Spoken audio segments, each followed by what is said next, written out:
c'est que la charte de bonne conduite environnementale va vous aider, si vous êtes élu, à limiter les projets urbanistiques. Pourquoi? Parce que ce que l'on demande, c'est l'application des textes et simplement l'application des textes. Or, les textes, qu'est-ce qu'ils disent? Ils disent que lorsqu'un arbre doit... lorsqu'un immeuble doit être construit sur une parcelle arborée, si l'arbre ne peut pas être conservé à sa place, premièrement, il doit être déplacé.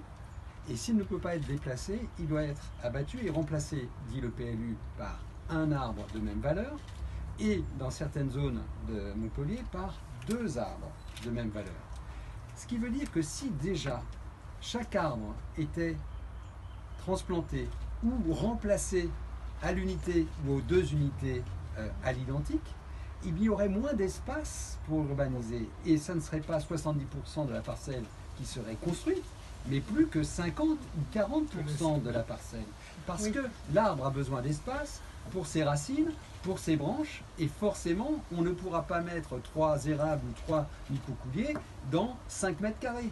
Donc, rien que par ce phénomène naturel de préserver les arbres et de respecter ce que dit le plus sur la replantation et la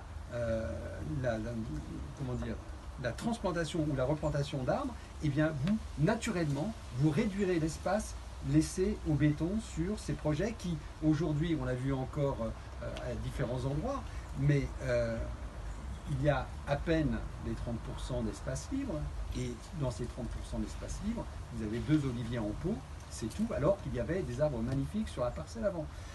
Le reportage de FR3 mardi soir, c'était rue de la Recoturière.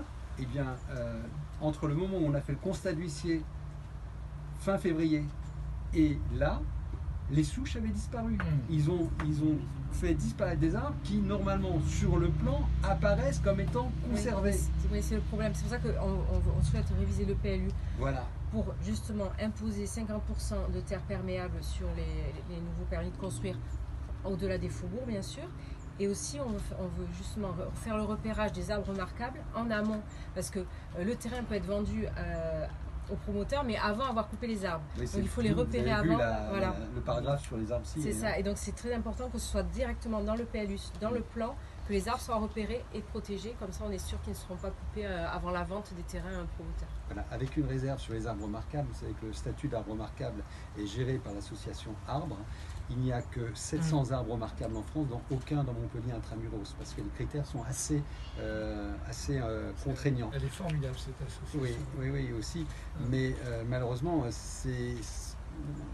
des arbres de haute tige, les arbres de taille adulte suffiraient déjà parce qu'ils absorbent beaucoup plus de particules fines et de CO2 que les jeunes arbrisseaux que l'on replante dans la foulée. Et c'est tout le but de cette charte.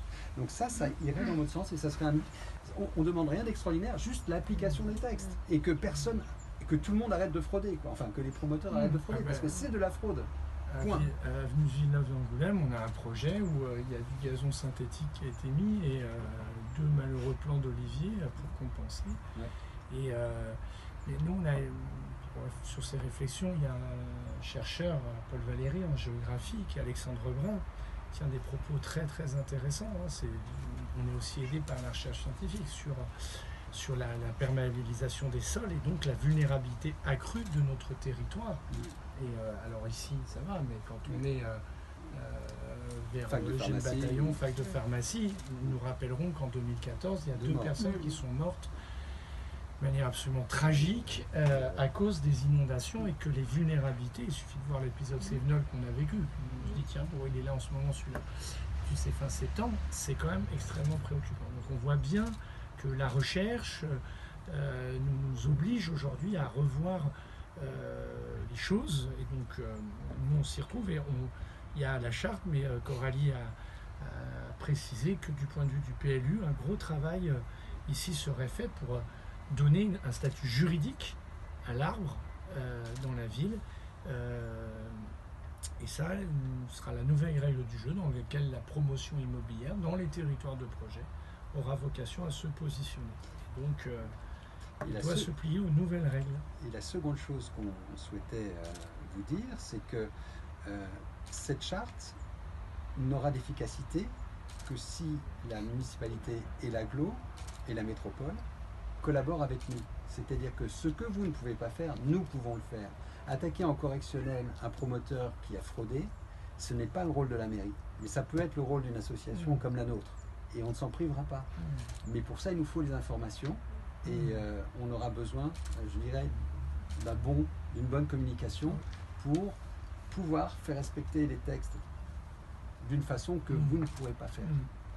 Il y a, enfin, si on peut vous éviter de faire des recours juridiques quand même et de dépenser des frais d'avocat, ce serait On est bien d'accord.